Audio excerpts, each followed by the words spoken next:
It's a familiar scene. The deadline is closing in and the pressure is on. You sit down, ready to tackle the task that's been looming over you for days, maybe weeks. You open your computer, take a deep breath, and somehow find yourself scrolling through your phone, watching videos. As the hours slip by, the stress grows, but the work remains untouched.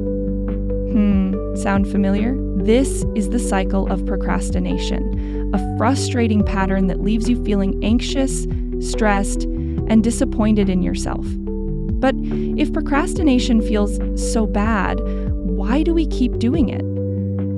Understanding the psychology behind procrastination can help us break this cycle and regain control over our time. Why do we procrastinate? To understand procrastination, it's important to recognize what it is and what it isn't. Procrastination isn't just delaying a task. Sometimes delaying is smart time management. When you prioritize urgent or high-value tasks and leave less important ones for later, you're managing your time effectively. But procrastination is different. It's when we avoid a task without a valid reason, even though we know it could lead to negative consequences. This behavior is irrational on the surface. Why would anyone willingly choose actions that create stress and guilt? Ironically, procrastination is often an attempt by our brains to protect us, especially when faced with tasks we perceive as threatening or overwhelming.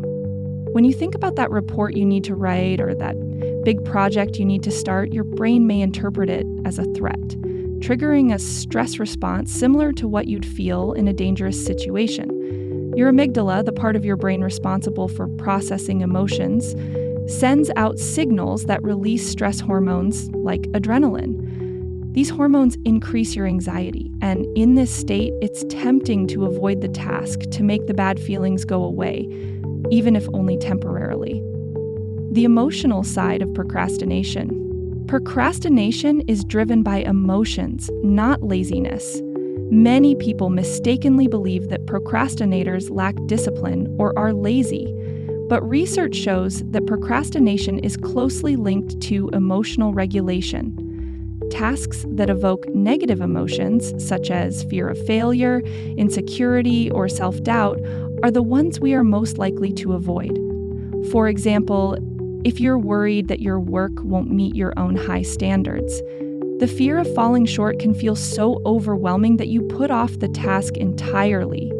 Studies on students have shown that procrastination often occurs with tasks they perceive as challenging or stressful. Interestingly, the more you delay a task, the worse it tends to feel. In one study, students who procrastinated rated the idea of studying as very stressful. However, when they actually started studying, most found it wasn't as bad as they'd expected, and the study rated on average was around 60% better than others participating with the task who weren't as amped up as they expected. Why some people procrastinate more than others? Procrastination is influenced by individual differences.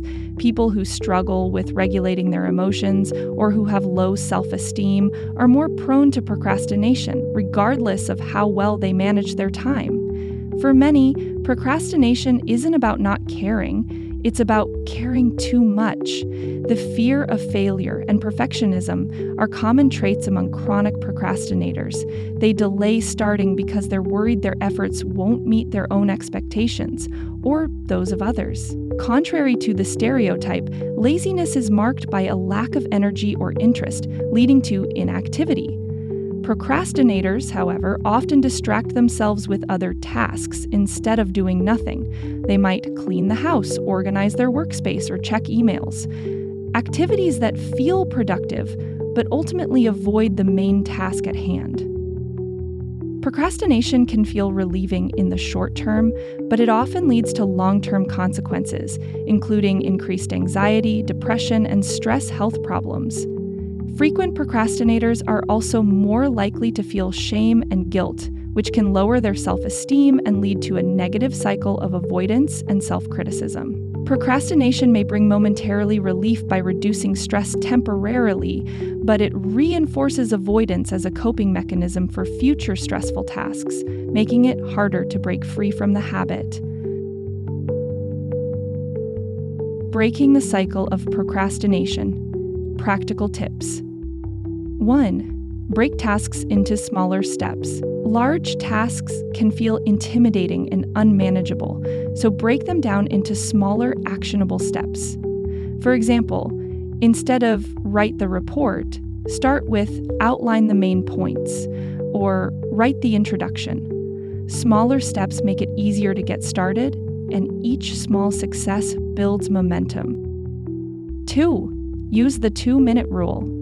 Commit to working on a task for just 2 minutes. This rule makes it easier to start because 2 minutes is a small, manageable commitment. Often, once you start, you'll find it easier to keep going. If not, at least you've made a little progress. Be kind to yourself when you catch yourself procrastinating. Criticizing yourself can add negative emotions to an already stressful task, making it harder to start. Instead, acknowledge that procrastination is a common behavior and forgive yourself. A self-compassionate approach can reduce the guilt and shame that often fuel the procrastination cycle. 4. Use visual reminders of your goals. Keep reminders of your goals where you can see them, like a vision board or sticky notes on your desk. Visual cues can keep you focused on the bigger picture, making it easier to push through tasks that feel tedious or difficult. Remind yourself why you wanted to complete this task in the first place. 5. Limit distractions. Identify and eliminate distractions that make it easy to procrastinate. Turn off notifications, work in a quiet environment, or set specific times for checking your phone. Minimizing distractions helps you stay focused and reduces the temptation to put off the task. Reward yourself when you complete small milestones. Knowing there's a reward can help you stay motivated. For instance, after completing a section of a report, treat yourself to a snack, a break, or a few minutes of your favorite activity. Instead of worrying about all the ways a task could go wrong, visualize what success will feel like. Picture yourself submitting that report and feeling a sense of accomplishment. Positive visualization can help reduce the fear of failure and make the task seem more achievable. 8. Set a time limit. Use a timer to work in short, focused bursts. The Pomodoro technique, which involves working for 25 minutes and then taking a 5-minute break, can be very effective. Knowing you only have to work for a short time can make it easier to start, and frequent breaks keep you refreshed. 9. Journaling to process emotions. If a task is stressing you out, try journaling about why it's causing anxiety. Writing down your thoughts can help you identify and address specific concerns. By processing these feelings, you may find it easier to start without the weight of unresolved emotions holding you back. 10. Reflect on past successes. Remind yourself of other tasks you successfully completed, even if they seemed daunting at first. This reminder can boost your confidence and help you believe you can handle the current task. Conclusion. The power of self-awareness and small steps. Procrastination may feel like an insurmountable habit, but with self-awareness and small deliberate actions, you can break the cycle. Remember, procrastination isn't about laziness. It's often an emotional response to perceived threats or feelings of self-doubt. By learning to manage these emotions, you can take control over your time and your productivity. Start small, be kind to yourself, and celebrate every bit of progress. With each step, you'll find it easier to overcome procrastination and move closer to your goals. Thanks for watching, and let's keep this conversation going.